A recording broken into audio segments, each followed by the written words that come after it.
Yo, what's going on, guys? And we are here with some news. Shout out my coworker Michael Scotto at Hoops Hype. The latest aggregate mock draft is live. Go check it out. Link in the description. But what we're talking about today is Mr. Clint Capela, DeAndre Hunter are going to be potentially available, seemingly available, finally for the Atlanta Hawks as they are trying to avoid the luxury tax as well as they're in this retooling phase as it seems like they're going to have to make a decision with what the future for the franchise is going to be. So before we move forward with this, I want to hear your guys' thoughts down below in the comment section. What do you guys expect? As I've said previously, it's widely expected that they're going to take Alex Sarr just because of how the roster is built.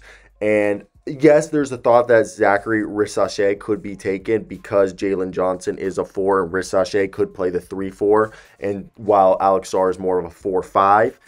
But my thought is drafting Sarr allows you to have him play the 4 to solidify himself as a 4, and then Onyeka Okongwu plays the 5, and you maybe bring a veteran big from free agency to have a rotation there in the front court, and then you have Jalen Johnson try out the 3 and then be the 4. Worst case scenario, he starts now. Then when Sarr takes over, you have Jalen become a 6 man or something. You figured that out down the road, but Sarr's the best player in my opinion at 1 with the highest floor.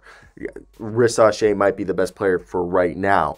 Now, that's where this whole other argument comes in, like what is the future going to look like and why, as they are potentially going to be moving on from a man by the name of, yes, Mr.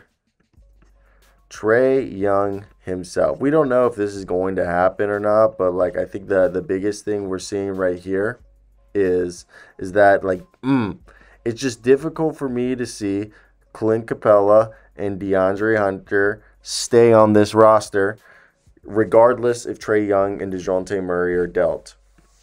And as my coworker wrote, you know, Sarr's unanimously ranked, basically. You have as I've said all pre-draft.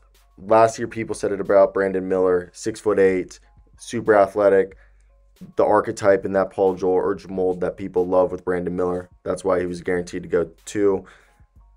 Alex Sarr, 7'1", he came off the bench on a really good team in a very physical league in Australia. He can guard argue. He basically has the defensive potential of kind of a Evan Mobley, Jaren Jackson Jr. kind of defender who also has the ability, like Mobley, to put the ball on the deck and pass it out. And that's what I've been telling people. I'm like, you hope, offensively he can grow into a player closer to Jaren Jackson, but worst case scenario, he's offensively what Evan Mobley is right now.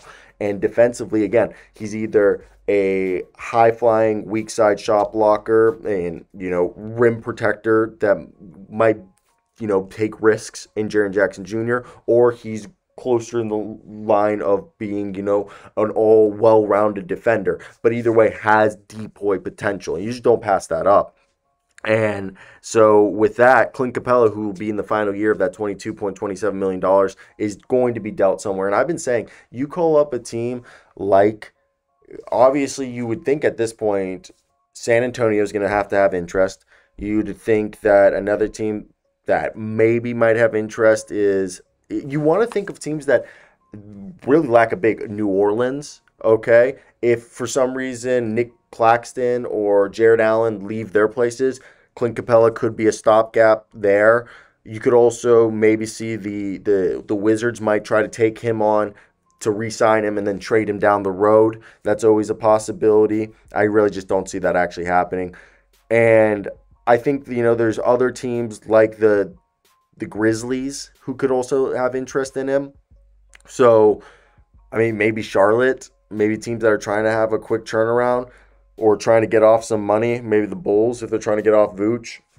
But that would have to be like a 3-team, and then that's the other thing. Could Clint Capella then be used in 3-team trade scenarios? Well, I think DeAndre Hunter is a bit easier. He's a bit overpaid, but teams that maybe want a wing and they feel comfortable maybe sending out some unfavorable contracts that they're trying to also get off of, or get, potentially, let's say you call up the Nets and Dorian Finney-Smith probably has more value, but DeAndre Hunter's locked up long term. Kind of a situation where the Raptors are in. Like I could see the Raptors if they're trying to get off of.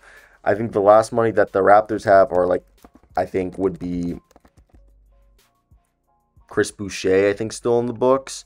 And after Chris Boucher, I think the oldest guy, maybe Bruce Brown, if they wanted to get off of Bruce Brown's contract, a DeAndre Hunter, Bruce Brown swap, maybe throw some picks, or a Chris Boucher packaged with, I don't even know what you'd package, but you get the idea of what I'm saying. Probably more likely Bruce Brown than anything. So I want to hear your guys' thoughts on that one.